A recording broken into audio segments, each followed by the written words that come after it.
Welcome to Daily Scripture Reading. I do not own the rights to this music. Amos chapter 9, beginning at verse 11 and ending at verse 15. This is the English Standard Version. The restoration of Israel.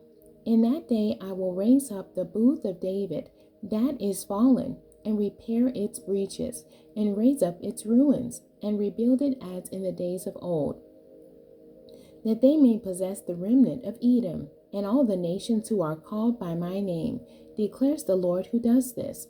Behold, the days are coming, declares the Lord, when the plowman shall overtake the reaper, and the treader of grapes him who sows the seed. The mountains shall drip sweet wine, and all the hills shall flow with it.